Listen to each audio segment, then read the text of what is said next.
Welcome to the Jhorge radio show. This is our first radio episode of 2017. Today is December the 3rd, and we are quickly approaching a new year. 2018 could be a year filled with possibilities, challenges, uncertainties, disappointments, and I am sure lots of future achievements too.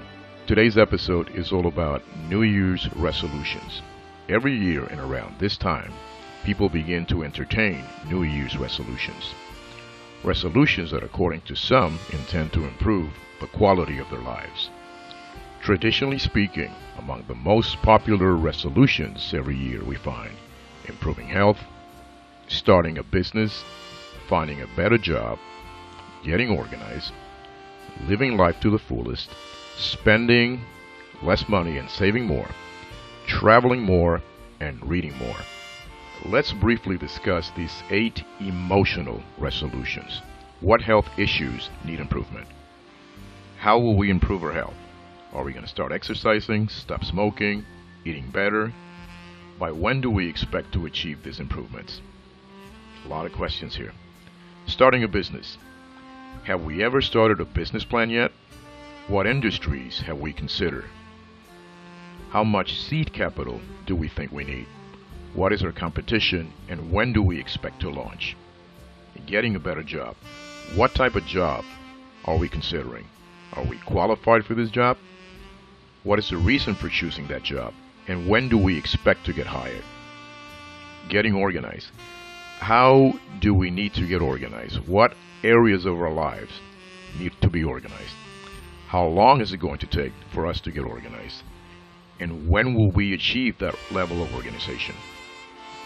The living life to the fullest. What exactly is that? Does it mean that we're going to be taking more risks? We're going to be facing our fears? How does a full life look like?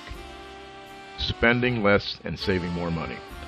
How exactly are we going to deal with debt, taxes, and interest? What specific financial goals are we hoping to establish? How about learning how to become financially smart? And how about investing? Traveling more. Where are we traveling to? How long? How soon? And why do we need to go there? Reading. What should we read? How often should we read? How soon should we start reading? And what are we going to do with the knowledge that we acquired? Whenever we pick resolutions, options, choices, and possible courses of action, we must first consider all variables. Variables are best identified by asking who, what, when, where, why, how, what if, and did I achieve my goals? Without asking and answering all of these 8 questions, we will never achieve anything. Instead, we will continue to waste time, year after year, over goals that we are not remotely ready to accomplish. Under those circumstances, our resolutions are nothing more than a list of emotional hopes or emotional wishful thinking. In other words, our resolutions will always remain meaningless and unreachable. Notice that I call the list of resolutions emotional. I call them emotional as these resolutions are handpicked strictly from an emotional filter. And what exactly is an emotional filter? An emotional filter is a personal selection or choice in which to interpret and justify reality. Exactly what does that mean? It means that we create emotional explanations in which to understand reality in a way that makes perfect sense to us, even if it makes no sense at all. Can you believe that? Not to confuse you, here's an example. Here are 2 examples of emotional filters. First one. Imagine a person who is sheltered in the safety of his or her own home. And now imagine that person feeling threatened and in danger when the lights go off. This person's emotional filter is triggering imaginary fears. And those imaginary fears, as fake as they may be, feel absolutely real to that person. Therefore, fear is the trigger which supports that emotional filter. Fear transforms imaginary issues into frightening realities. Another example of emotional filters is the lottery and gambling mentality. Lottery ticket buyers and gamblers spend money to hit and win the jackpot, hoping and wishing to get rich. Their emotional filters have them convinced that in order to win, you first have to play. That makes perfect sense.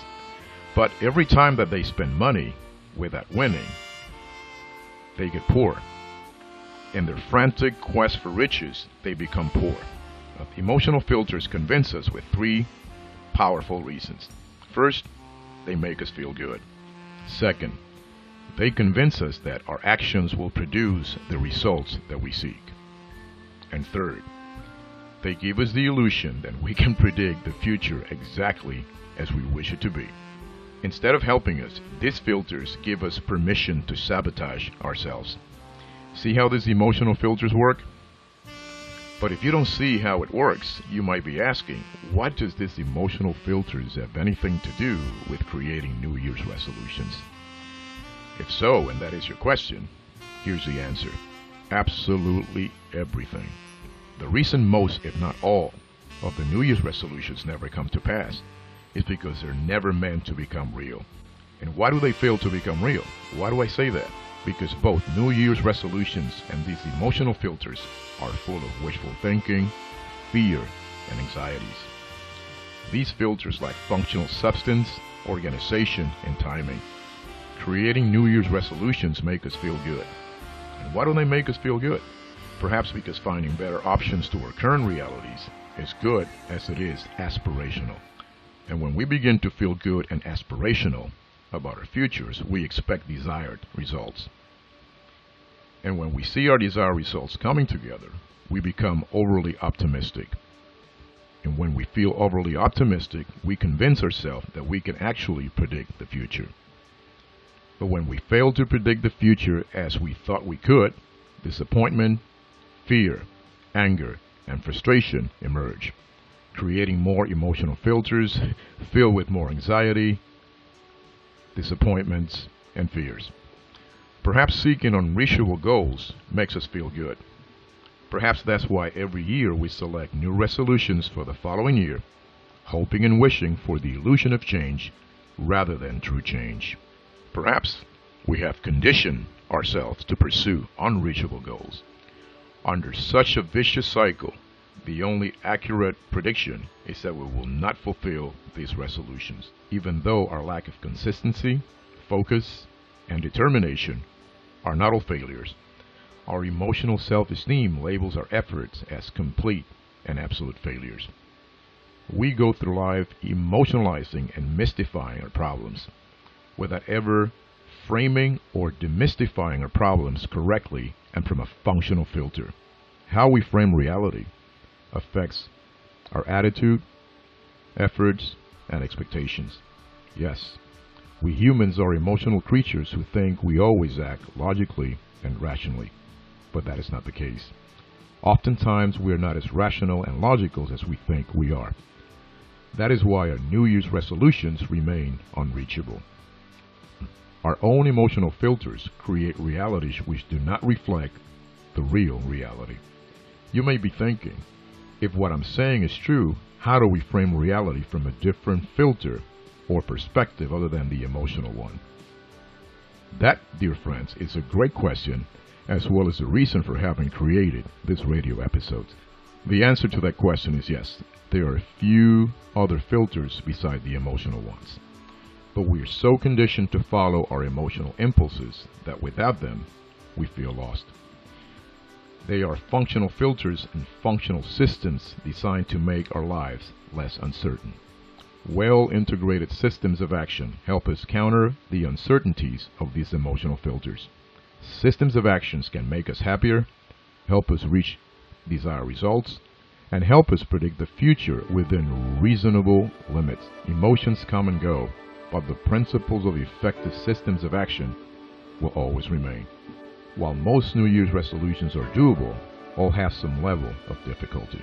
On our next episode, I will talk about how to deal with difficulties, how to beat the odds, and how to manage failure. So please, listen to all upcoming episodes before trying to make any New Year's resolutions count. If you listen to all of my episodes and ask questions, you could be increasing the likelihood of success exponentially. In the end, effective New Year's resolutions depend on sound research and right action. Research and right action combined are highly effective systems filter. Now, don't forget to provide comments, like, and subscribe to my channel. That's all I have for now. Have fun, be safe, and don't forget to listen to my next episode next week.